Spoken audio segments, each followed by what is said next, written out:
Assalamualaikum warahmatullahi wabarakatuh.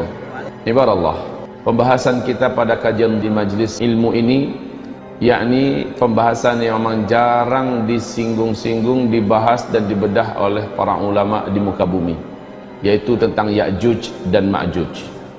Lalu apa yang akan kita lakukan terhadapnya? Atau apa cara kita untuk menyikapi interaksi yang berbahaya bersama mereka? Dan perlu diketahui, hari ini dengan penuh keyakinan saya sampaikan, Ya'juj Ma'juj akan sampai ke Indonesia. Karena Allah Subhanahu wa taala dan Rasulnya menyebutkan satu bumi ini dibungkus oleh mereka. Baik, mari kita ulang. Kita mulai pembahasan tentang Ya'juj dan Ma'juj ini dengan membuka Al-Quran. Bismillahirrahmanirrahim. Kita mulai dengan surat Al-Kahfi ayat 92 sampai 99. Sebelum kita baca ayat ini, baik kita tumbuhkan pertanyaan, kenapa melindungi diri dari Dajjal dengan surat Al-Kahfi? Yang kedua, kenapa Allah letakkan kisah Ya'juj dan Ma'juj di dalam surat Al-Kahfi? Jawabannya adalah satu, Dajjal memiliki kemampuan untuk mengkafirkan manusia dengan segala kekuatannya. Sementara kisah Al-Kahfi adalah berlindungnya para pemuda-pemuda beriman dari pemaksaan kekafiran yang saat itu ditekankan oleh penguasa zalim yang kafir. Siapapun yang tidak mau kafir akan dihabisi di tangannya dan bala tentaranya. Maka para pemuda Kahfi melindungi diri mereka masuk ke dalam gua yang mereka digelar dengan Ashabul Kahfi. Dajjal nanti memaksa orang dengan segala macam trik, dengan kekuatan, dengan harta, dengan dunia, termasuk ancaman pembunuhan dan penyiksaan jika tidak mau bergabung dengannya, jika tidak mau menuhankannya. Surat Al-Kahfi menjadikan orang-orang yang hafal ayat ini, hafal surat ini, dan mengetahui makna dan segala kandungan isinya, terjaga daripada Dajjal. Ini pertama, tentang Dajjal. Yang kedua, tentang Ya'juj dan Ma'juj. Allah ceritakan di sini, larinya pemuda Kahfi ke dalam gua dalam rangka selamat dari ancaman kematian yang sudah diumumkan oleh penguasa zalim yang kafir pada masa itu. Di akhir zaman, Allah perintahkan seluruh orang yang beriman agar selamat dari ancaman kematian, teror kematian oleh Ya'juj dan Ma'juj, agar lari. Dan pemimpin yang membawa mereka lari untuk selamat dari Ya'juj dan Ma'juj adalah Isa alaihi salam serta Al-Mahdi. Kaum muslimin yang kami muliakan, sama-sama lari tetapi beda. Kalau dari Ya'juj dan Ma'juj hanya menyelamatkan diri dari pembantaian, sementara kalau dari Dajjal, pembantaian itu bab terakhir, pemurtadan dan pengkafiran. Kira-kira enak yang mana? Nggak enak dua-duanya. Tetapi kalau terpaksa harus memilih, kita lebih baik dibantai oleh Ya'juj dan Ma'juj, sementara kita tetap mukmin. Karena Ya'juj nggak peduli mau muslim kita, mau mukmin kita atau tidak, yang pokoknya siapapun manusia selain mereka wajib habis. Ini sebenarnya cita-cita Yahudi, Pak. Yahudi ingin habiskan seluruh manusia selain kelompok mereka. Tapi Yahudi masih agak sedikit punya cara. Kalau Ya'juj Ma'juj nggak ada cerita, brutal. Memang main tebas, main pancung, main cincang, main gantung, main bakar. Tidak ada satupun peluang untuk hidup seluruh manusia di bumi ini selain ras mereka. Bahwa hakikat Ya'juj dan Ma'juj ini benar-benar ada. Bagaimana Allah menceritakan mereka, kita perhatikan dan kita simak. A'udzu billahi minasyaitonir rajim. Ayat 92. Sebenarnya kisah mereka itu dimulai dari ayat 90 ya, kisah mereka yakni tentang Zulkarnain. Tapi penekanan kita ambil dari ayat 92. A'udzu billahi minasyaitonir rajim. Bismillahirrahmanirrahim. Hatta idza balagha bainas saddain wajada min dunihima qauma la yakaduna yafqahuna qawla. Dia ini adalah Zulkarnain.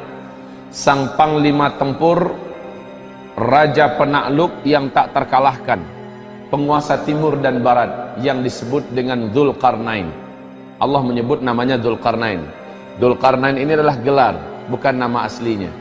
Maksudnya kaum ini betul-betul nggak ngerti bahasa orang lain selain bahasa mereka. Dan kaum ini dalam sejarah adalah kaum yang benar-benar pribumi, pedalaman, bahkan mereka tidak punya pakaian. Dan mereka hidup super primitif.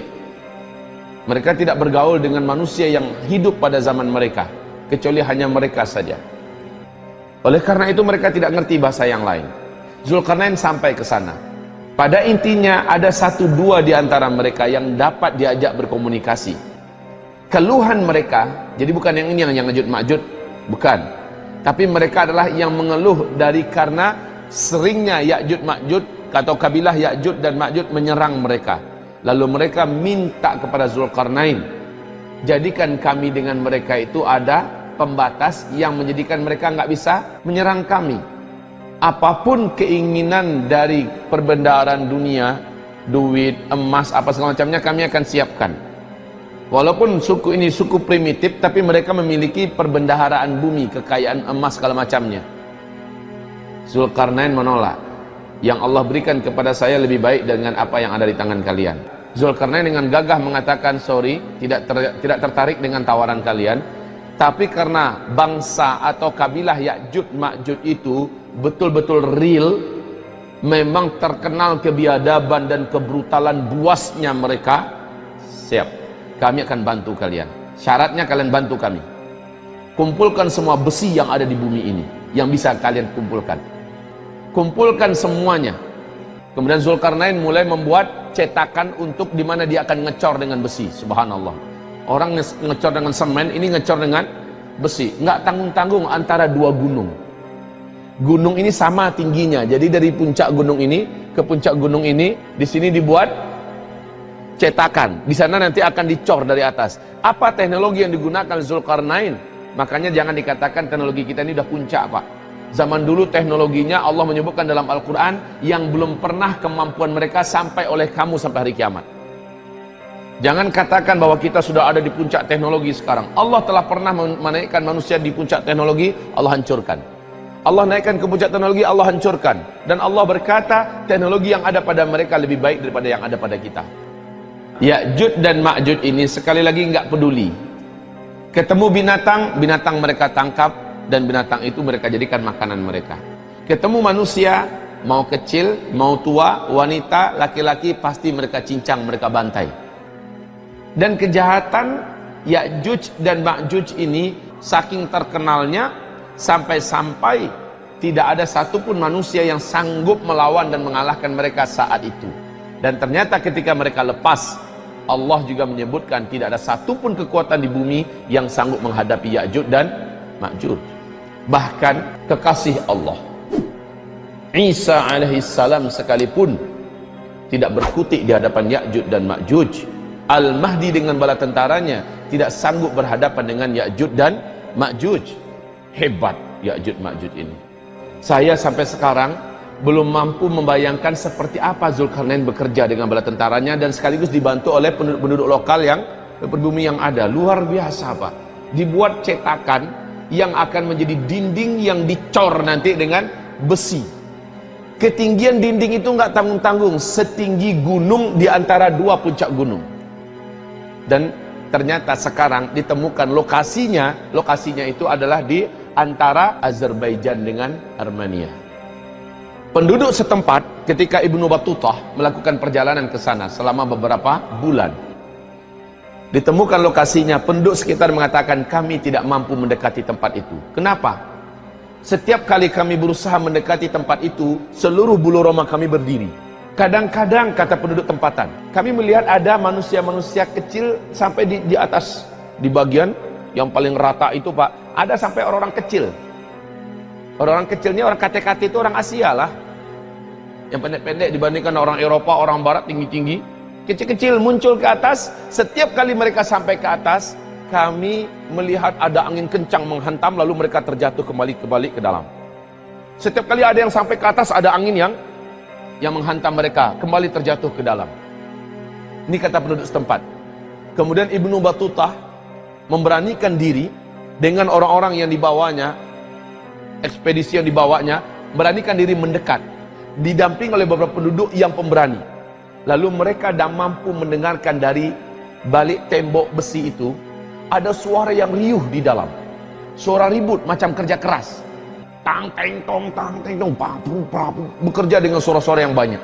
Subhanallah, uniknya tempat ini tidak mampu disenter oleh satelit yang ada. Inilah bentuk bungkus gaib yang Allah jadikan. Fisiknya ada, kekuatan gaibnya juga ada.